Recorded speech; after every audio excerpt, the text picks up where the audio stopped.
Arestado ang isang lalaki matapos managa sa Cebu City. Ang suspect ginit na sinaniban daw siya ng masamang espiritu. Nasa frontline ng balitang yan si John Aroa. Nabulabog ang mga residente sa barangay Kalunasan sa Cebu City nang managa ang isang lalaki nitong Sabado ng madaling araw. Kung ano mong kainis ka doon, di na ni madati. Uy, kami tinahasol mi ti. As in, kami wabod mi tulog, ay kuyawan mi. Sige naman na siya bit-bit o kuan, kutsilyo, kundi sundang.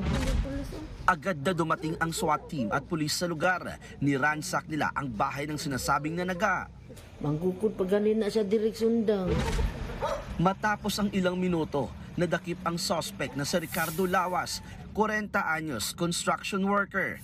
Ang kanyang tinaga, duguan at halos maputol ang dalawang daliri. Kinilala ang biktima na si Roderick Taruna, 45 anyos at kapwa construction worker ng suspect. Kwento ng biktima, nakaupo sila sa volleyball court kasama ang kinakasama at isang kaibigan nang biglang dumating ang suspect na may daladalang itak.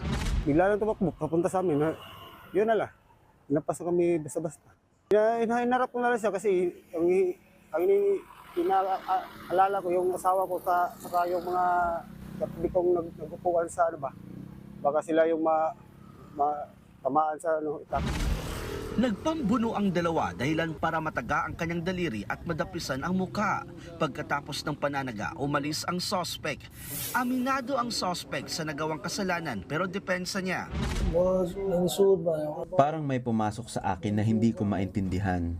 May sumanib sa aking katawan at isip na elemento, hangin o masamang espiritu. Di ko na maalala na blanco na talaga ako nun. Nagsorry siya. Samantalang ang mga residente, takot naman ang nararamdaman, lalo pat hindi raw ito ang unang beses na nanakit ang suspect. Nakakulong na ang suspect. Maharap siya sa reklamong frustrated murder. Maging ang ina ng suspect, gusto ring nasa kulungan ng anak para raw magtanda. Nagbabalita mula sa frontline, John Aroa, News 5. Mga kapatid, Julius Babaw po. Iba na ang may alam at may pakialam sa panahon ngayon. Para sa frontline ng mga balita, mag-follow at mag-subscribe sa social media pages ng News 5.